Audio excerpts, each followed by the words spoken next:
हम हैं red network, हम करते हैं जन की बात। बिहार की सियासत में एक नई पीढ़ी तैयार हो चुकी है।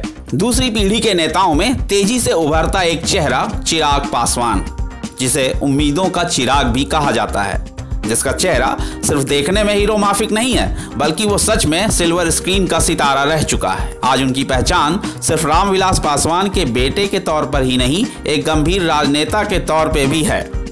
मीडिया के तीखे सवालों का सामना करना हो या फिर सियासत के गंभीर मसलों पर अपनी बात रखनी हो, चिराग पासवान किसी परिपक्व नेता की माफिक जवाब देते हैं। मौजूदा दौर में वो अपनी पार्टी के पदाधिकारी के साथ साथ स्टार कैंपेनर भी हैं। उनकी गिनती अब बिहार के प्रभावशाली लोगों में होती है। चिराग पासवान भले ही फिल्मी दुनिया से सियासत की दुनिया में आए हों, लेकिन वो किसी मंझे नेता से कम नहीं दिखते। यही वजह है कि आज उनके पिता पार्टी और मौजूदा राजनीति के मसले पर उनकी सलाह को काफी अहमियत देते हैं। खुद चिराग भी अपने पिता के हर फैसले में शामिल होते हैं। बात साल 2014 के लोकसभा चुनाव से पहले की है, जब लोक जनशक्ति पार्टी यूपीए का हिस्सा थी। उस वक्त रामविलास पासवान और चिराग पासवान ने राहुल गांधी से मिलने की खूब कोशिश की। तमाम फोन मैसेज का कोई जवाब नहीं मिलने पर चिराग पासवान ने अपने पिता रामविलास पासवान को बीजेपी के साथ जाने की सलाह दी। पिता पासवान ने भी चिराग की सलाह को अहमियत दी और एनडीए का हिस्सा बन गए।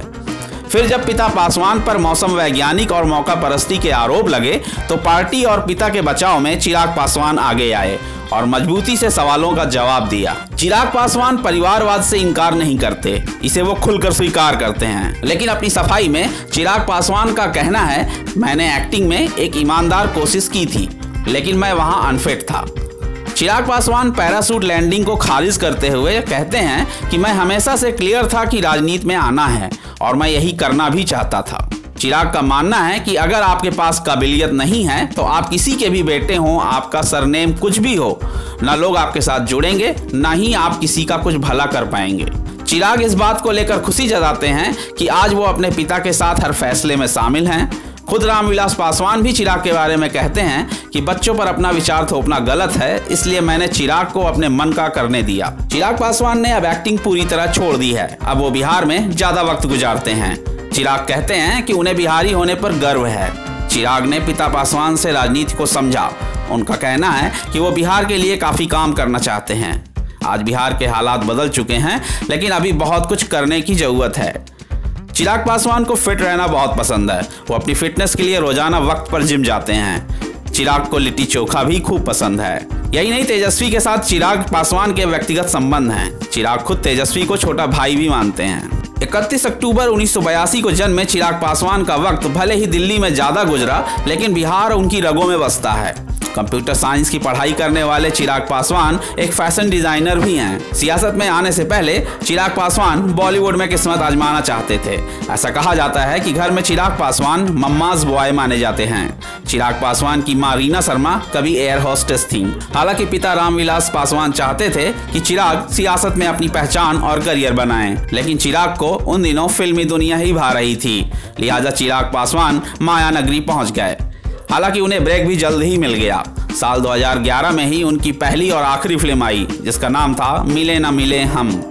इस फिल्म में चिराग पासवान ने एक नहीं तीन हीरोइनों के साथ काम किया, जिनमें कंगना रनौत, सागरिका घाटगे, नीरू बाजवा शामिल थीं। चिराग पासवान की यह फिल्म नहीं चली और चिराग पासवान के फिल्मी करियर का अंत भी इसी फिल्म के साथ हो गया। साल 2014 में लोकसभा चुनाव जब करीब थे, तब रामविलास पासवान ने बेटे चिराग को एक बार फिर सियासत में आने के लिए समझाया। इस बार चिराग राजी हो गए। मां ने भी चिराग पासवान को सियासत में जाने को कहा। यहाँ चिराग को ज्यादा मुश्किलें नहीं आईं। पिता रामविलास पहले से ही एक दिग्गज राजनेता रहे, ऐसे में चिराग के लिए मुश्किल कम थी। वो अपने पिता के रास्ते पर चल पड़े। नतीजा हुआ, चिराग पासवान जमुई से चुनाव लड़े और सांसद भी बन गए। अभी वो एलजेपी के संसदीय कमेटी के प्रमुख भी हैं। हालांकि जिस वक्त चिराग ने सियासत में कदम रखा, उस वक्त पार्टी मुश्किल दौर में थी।